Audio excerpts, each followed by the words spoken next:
Hey everyone, welcome back to CryptoCache. Thank you very much for joining me here. I hope you're having an amazing day. We're going to take a look here at Bitcoin, see what's going on, of course, understand a little bit more about this correction, see if it's natural or if it's a problem. Obviously, we'll go ahead and identify a few of those things here. And if you're new to the channel, not a financial advisor, just love teaching people how to trade. Hopefully you can learn something here today. Been trading for over 15 years. My goal is to help you become more self-sufficient. So I have a trading academy, trading community where I teach you how to be a better trader, interact with an amazing group of esteemed individuals, and also have an actual signal group too, where I send out signals for every single trade that I take, so you can effectively, follow along if you'd like, or more importantly, just understand how to structure your trades. That's all included there. So check that out. CryptoCache.tech is the website. It is currently under construction, but almost finished. Looking forward to that. All right, so looking here at Bitcoin, pretty straightforward stuff here. Let's go ahead and talk about this. So first of all, the moving averages, the 50-day SMA is trending right around 40,200. It's going to start potentially working its way back up here, depending on the price action here moving forward. That being said, nice support level somewhere in the range of 40,000. We have a potential resistance level around 49,000/50. That's not the immediate resistance, but that is one based on the moving averages. So just be mindful that we have this range of 40 to 49,000, that the moving averages are going to start kind of working their way back together again, and that should effectively increase the price inevitably to eventually give us a golden cross, right? So again, this is just strictly hypothetical, but eventually once you see the 50 intersect with the 200 in upward fashion, that does in fact signal transition, right? It's like a MACD convergence in a sense, where it just kind of tells you there's a shift in momentum. So we're still in that neutral standpoint. We're not bullish or bearish, but we're establishing ourselves at this price range. And I think the likelihood of a bounce to the upside is fairly high, considering the circumstances. And I'll explain more about that in a moment. So taking a look here, of course, in general at the RSI, let's go ahead and touch on this here. This is the one thing I love to see. Of the other things I like to see with Bitcoin, we like to see, of course, when the price is above 50 on the RSI. So 50 on the RSI should essentially hold. And what that should do is that should be very similar or reflective of 41,500, based on the fact that has been a previous support level, turned into a potential resistance, but more importantly, another support at the second time. So we've seen 41,500 work as a support quite a while, for quite a few times. And that's very helpful, especially with the moving average just below that. So to me, I think between 40,200 and right around 41,500 will be a nice support channel. So we can expect some resistance here, so to speak, if the price were to push down further at this price point. Okay, so again, I don't see a problem with that. That's another reason why I felt confident in taking a signal here today with two entry targets, one at 42.5, one at 41.5. Okay, again, those are just things that I feel comfortable with based on some of the things I see here in the larger time frame. Again, I feel as if the likelihood of it coming below 40,000, just say 40,500, is very low. Okay, again, just something to kind of help you understand there, because again, we got some nice supports there as well. Now you could argue that, hey, we got a potential MACD convergence here. That's not even correct. All right, so that presumption that it's going to just turn around is false. You can see this happen consistently, where the price just kind of bounces off the MACD and it continues upwards. I wouldn't worry too much about this guy here for the moment. I would say the 4-hour MACD is probably more relevant of what actually could happen, and we're probably going to see a push to the downside on that regard, based on the fact that we lost our momentum from that strong push on Monday. Again, just something to kind of think about here. But looking at the 4-hour chart, let's go ahead and touch on that. In fact, let's take a look at the MACD. We do have that shift downwards, right? Now, it looks pretty scary. It looks like a roller coaster ride where the price is going to just keep going straight down, right? Well, yes and no. We could expect that, but we also got to understand, too, the big picture. We've got a decent amount of volume in the price point below the current price action. Okay, or really close to about 41,500. In fact, we probably got to zoom out to see that. If you were to look at larger time frames, this is, I guess, how many days, Zach, is that? This is almost 2 months, about 2.5 months worth of trading. You can see we got a lot of volume profile here in between 41.5 and the current price point. Okay, so I love the fact that we have that. That gives us kind of a little more confidence in the fact that we'll have more buying pressure as the price comes down. Right, because once again, Bitcoin's established itself as a good value, and there's a tremendous amount of industry that are back in business, so to speak. We saw the largest amount of transitions recently here than we've ever seen before as far as those who hold more than 1,000 Bitcoin. That number jumped significantly on Monday. So I doubt they're just going to go ahead and give up and let it go and just let the price fall dramatically. I think it's going to take a lot to get there. But again, that's neither here nor there. Based on the technical analysis here, specifically speaking on volume, that's a very positive sign. Okay. Again, just something to consider there. We're also above both moving averages on the 4 hour. I like to see this when we're above the 50 and the 200. That's essentially a very good sign. And again, even though this doesn't have as much weight as on the 1 day, we do have a golden cross coming up to potentially save the day. All right. So again, some good stuff here in that sense. These are both trending closer to 41.5, which should be an area of contention here. In other words, the price does come down as low as 41.5, which I'm kind of expecting. I think it's very likely that's a possibility. I do not foresee it going much lower. Once again, just based on the technical analysis here only, we're looking pretty good. We're also getting a potential, or more so tentative, bounce off of 50 on the RSI. So you can see the price doesn't want to work itself much lower.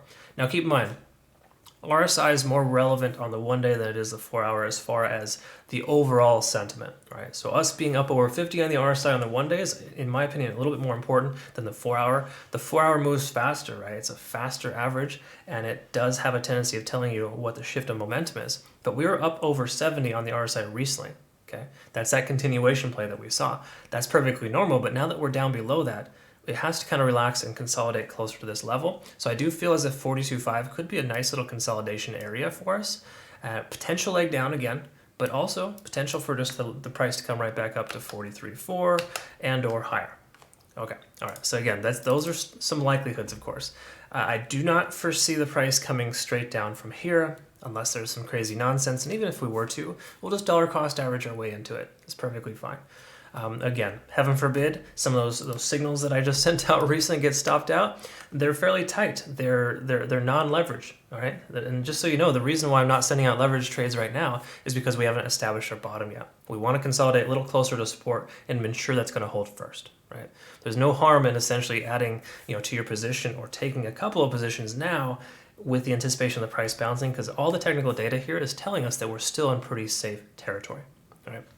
Again, just the general sense of things. So I'm not trying to just fill your head with lies and say, hey, we're totally bullish. We're not. But we're not bearish either, if that makes any sense. We're kind of fair to middle, pretty much going sideways, channeling between specific price points. And this is basically channel trading right now. 41.5 to 46,000. We're going to probably see that price range for some time. That's just my speculation. Again, 46,000 will be difficult to break. We came up to about 45 and got rejected pretty hard. And of course, at this point, we're going to see soon how strong of a support 41.5 is if we lose 42.5. It appears that 42.5 is giving up a fight, or putting up a fight right now, not giving up, and that's a great sign. So let's go ahead and take a look at other things that might factor in here. So first of all, let's go back to the 4 hour and just double check TD sequential and see we're at an 8 on TD sequential. This is another good sign here of a potential turnaround. Because when you see an 8 on TD sequential, that essentially tells us we've seen 36 hours of continuation to the downside. That's a day and a half worth of trading in the red, okay? When you see that happen, or you see a progression like this, the likelihood of it going lower than a 9 is fairly unlikely, okay? And what I mean by that is we look back at some history, of course, you'll see here, for example, the price came all the way down to a 9, and it at the very least consolidated for a day and a half, and then it legged down again to another 9. 2 9s in a row is less likely, but it does happen.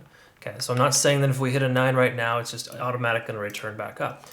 What I am saying, though, is the likelihood of it going sideways, at the very least, is fairly high. In other words, the bears are reaching a state of exhaustion, the bulls are soon to take control, and all the other metrics are telling us we have a strong support level in the 41.5 to 42.5 range. So what do you think will happen there? Do you think the price is just going to drop out of the bottom, and the bulls are not going to want to try to consider adding to their position? No, they're waiting for the bears to finish their exhaustive state here, which they are absolutely almost exhausted.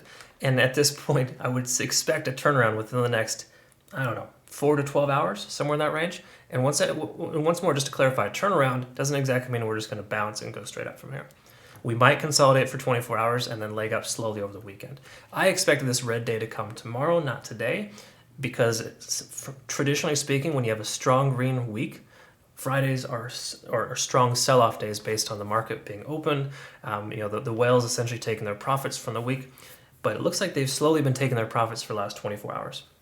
Therefore, I do not expect us to have a red day tomorrow. I foresee us probably having more so a green/neutral day. So tomorrow could be a doji candle, and we could essentially and should find some solace over the weekend with the price slowly increasing, with the layman's, so to speak, like for us, for example, adding to our position over the weekend and continuing.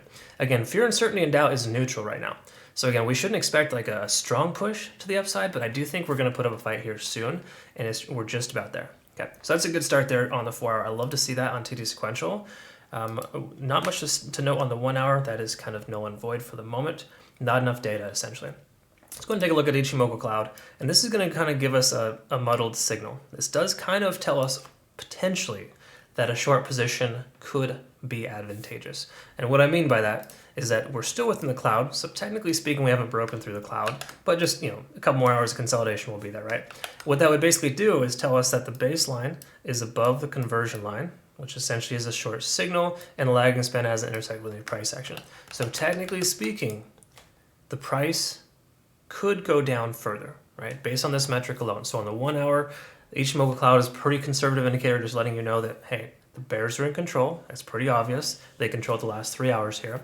And in that regard, the potential for taking a swing trade and being successful is higher than it would be the inverse. Okay. So again, if you're going to take a position now, expect the price to come down a little bit lower. That's the main reason why I have 2 entry targets on my swing trade I just sent out today. Correction, it's more so like a day trade, but generally speaking, I sent that out to my community, and the whole purpose is to ensure we likely get filled twice. We want to get filled at 42.5 and possibly even 41.5.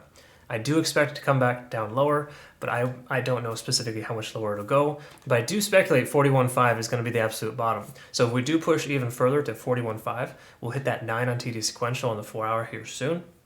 We'll have that natural correction consolidation at that key level support, and we should expect the price to reverse from there. Right? Again, a lot of different scenarios kind of factoring in here. It's no sure certainty that this is going to happen.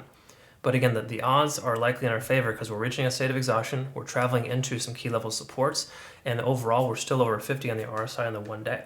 A lot of good things here, kind of telling us we're still more so tentatively bullish than we are bearish. Okay, and I say tentative, I just mean more so on the short-term time frame, in the sense that Bitcoin has to correct itself. It's very natural for the price to do this, but if we can bounce off here, we're still going to be making higher lows. Okay, and then we would have a potential to make a higher high somewhere up here in the 46 range. That would give us enough momentum to be able to break 46,000 if we consolidate at 41.5. Again, just some helpful things that you might want to consider that you may not have thought of initially, but I'm not really overly concerned about this. This is a very natural profit-taking type of scenario, and it happens, right? Just the way that it works. I'm glad that it's happening now, because if we don't, if it didn't have a chance to correct itself sooner, then it could have gotten overexhausted and we could have seen a much larger pullback. I do speculate at this point, 41.5 to 42.5 would be the close for today, somewhere in that range. And then tomorrow, potential doji leading into a green weekend. All right, well, I hope that works out, and we'll go ahead and see you again tomorrow. We'll figure it out as we progress here. Thanks again for joining me, of course. If you're not currently a community member, CryptoCache.tech is a site, of course, if you want access to my signals, my trading academy, where I teach you how to be a better trader, and, of course, an amazing community where we have weekly roundtable discussions. Awesome, awesome stuff there. Thanks again for being you. You know who you are. I appreciate you. Hope you all have a great rest of your day. We'll see you soon. Take care.